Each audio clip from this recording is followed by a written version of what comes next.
All right, guys, what exactly did I do wrong during the last recession? I did 3 things wrong, and I'm going to share it with you, but let me talk a little bit about the last recession. I'm not talking about the 2019 mini recession or the little blip on the radar we had in 2015 or 2016. I'm talking about the full-blown recession, like I believe is coming 2023, 2024.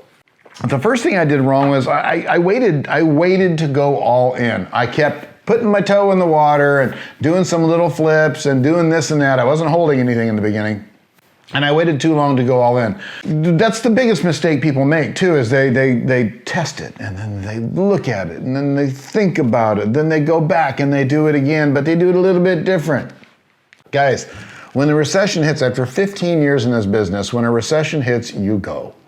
You buy. When prices drop, you buy because prices go back up. I've seen it. I've been through 3 market shifts as a real estate owner, and trust me, it always goes back up. Last time in 2007, 2008, well, 2008, let's just say, prices went down a lot, and everybody was saying, God, prices are never going to come back up again. And I was one of those guys too. I said, yeah, I think real estate market as we know it is over. But there was a lot of smart people out there that were silently, quietly buying everything that they could. And guess what? Guess how I know that? Because I bought a lot of properties from them and made a lot of money. So that's why when you see the market drop 20%, 30%, you go all in, guys. Don't wait around. Even if it goes down more, you still didn't overpay because it's going to come back and then some later on.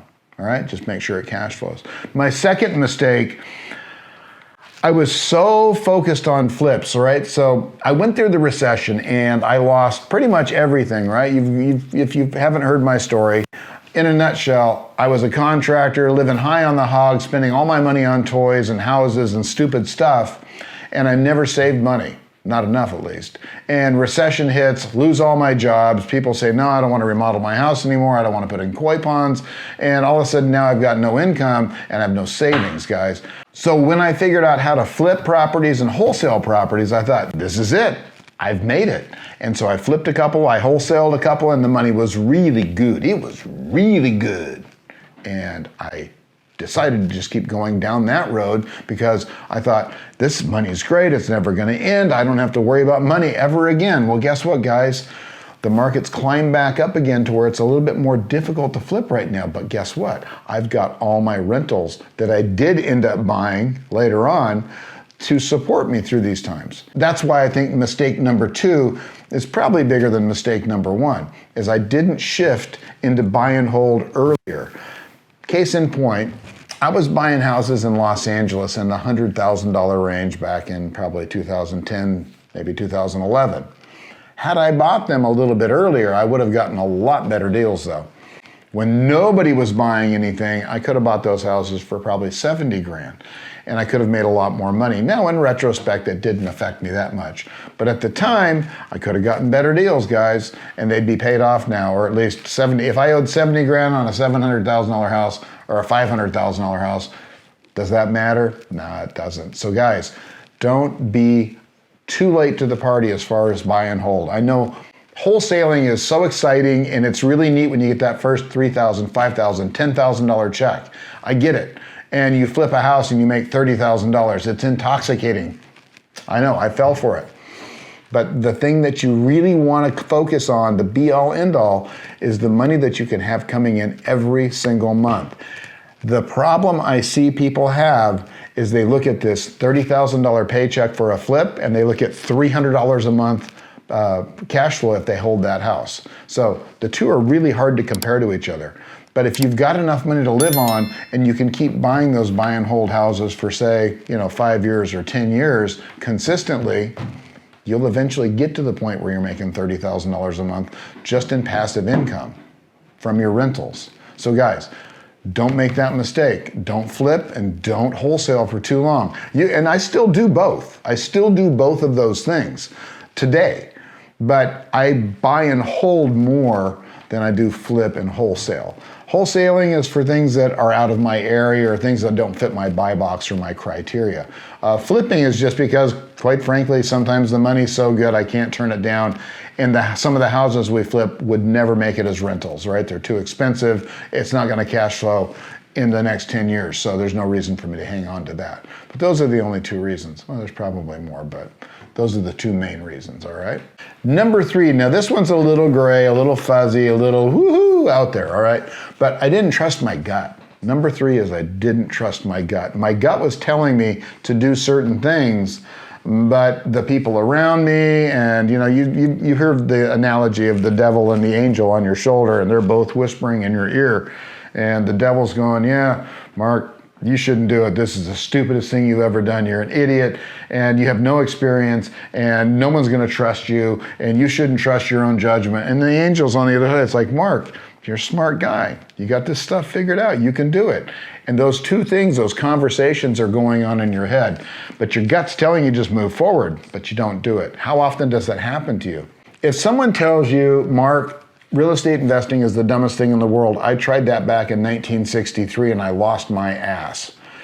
Are they the people that you want to take advice from? Probably not. They tried something once, got burned, gave up, and that was it. They went back to their Joe job. But that's not you. If you're here because you want to get into real estate investing and you want to move forward with it, right? Or maybe you've got a couple of properties already, but you want to scale up to where you can actually retire someday.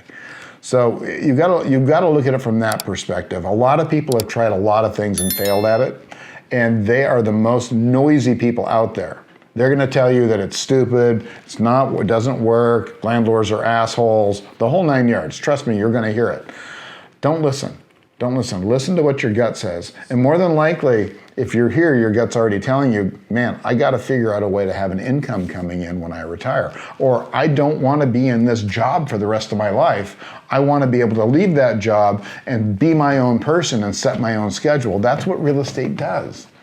The problem is so many people out there are talking in your ear. You got the devil, you got the angel, you've got your friends, your family, your wife, your sister, your girlfriend, your brother, your partner, whatever the case may be.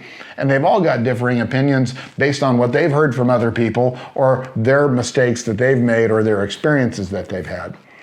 Guys, I'm telling you, you need to go off your gut sometimes. And that's why number 3 is a big one. And it's hard to define what that means. Right? But you do know what I mean. If someone says, hey man, listen to your gut, you know exactly what they mean. And you also know when the devil and the devil and the angel start speaking into your ear too. You know the difference between your gut and that. And the chatter that goes on inside your head. Gut is not chatter. Gut is like, yeah, I think I should do this. This makes sense. I added up all the numbers. I checked the rents. I checked the mortgage rates. I checked the jobs in the area. I checked the schools. I checked everything, and everything checks off and it cash flows and it's going to go up in value. I checked it, right? But the other chatter you're going to hear is these guys, well, but what happens if people lose their job? What happens what happens?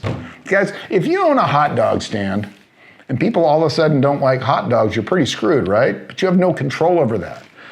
And things change, things shift, and you have to pivot. And you can do the same thing with your rental business. So bottom line is, guys, the 3 mistakes that I made, I don't want you to make them because it cost me millions of dollars. So listen to your gut. Don't be afraid to start holding. And don't wait too long to not be exclusively a flipper and a wholesaler. So get out there and do real estate, guys. Don't wait. Don't hesitate. Look at it. If it makes sense, move forward. All right. Thanks a bunch for being here. I appreciate it. If you like this video, please hit the like button, subscribe to our channel, sign up for notifications so that you'll know whenever we drop a video, and I'll see you next time.